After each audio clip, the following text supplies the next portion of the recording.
allergic to suffering like my kid's allergic to peanuts. You know, Yeah. that type of thing. And we're, like, instead of gluten-free, we're persecution-free. Like, I'll Yes. take my Christianity persecution-free. Thank you very much. That's Thank you better very for my much. That's right. diet. Yep. Yep. It's more Brave New World than 1984, right? Oh, More big time. Huxley than Orwell. That's so true. And oh yeah, it's so we're connected. We've become really like good friends with the Ethiopian movement and the Ethiopian student movement. And there was a time about 10 years ago where the American movement and the Ethiopian movement were the same size. We've shrunk and the Ethiopian movement has blown up. They're sort of gangbusters. And so we went over there to learn, which was so much fun. I grabbed my team and we just said, we're not here to teach anything. We just want to learn. Fortuitous meeting with their general secretary of Ethiopia at a missions conference. And then he invited us out and it was an amazing time. But, so when we look at what's happening, right, this movement of like, they're on every campus in their country, a movement of 50 to 60,000 now with only like 70, 80 full-time staff. It's like crazy what the Lord is doing there. Suffering persecution in the North, right? They're having students by other Christians, Orthodox Christians are throwing rocks at them as they share the gospel. They can't walk alone on campus for fear of violence against them. The police have been called on their meetings, those kinds of things where they're suffering real persecution, but then they have large groups that are 1,200, 1,500 strong, chapters that are 2,000. It's pretty incredible what the Lord is doing. So when we look at it, we go, revival's happening right now. This is what's happening right now is amazing. And the general secretary just shook his head at us. He's like, no, it didn't happen. It's not happening now. It happened back when we were under communist oppression.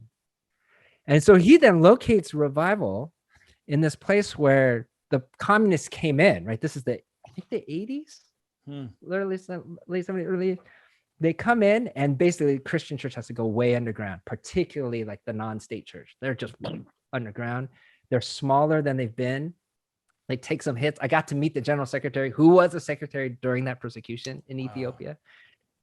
But the way the GenSec would say it is, but I can't think of another time where we prayed more. And that time was a time when God gave us a heart for him. And that's where revival was born, was there when we were praying together, and I'm watching this movement. We just went through a day where they went through a whole day of a 6-day conference of fasting and praying together, right? It's not like these guys don't know how to pray. They absolutely do. And they were praying for their students who are persecuted in the North, right? And then they started a worship song that was written in the time of persecution to say it was like they considered a prophetic song where the lyrics were, we were small, but we will be big again, something along that lines. And just how much courage it gave to their students. Like you're looking at it and you're thinking, this is revival. And yet they located it in the place of persecution, in the place where they were forced on their knees. And that's just my team, the American team. We're like, dang, what do you do with that?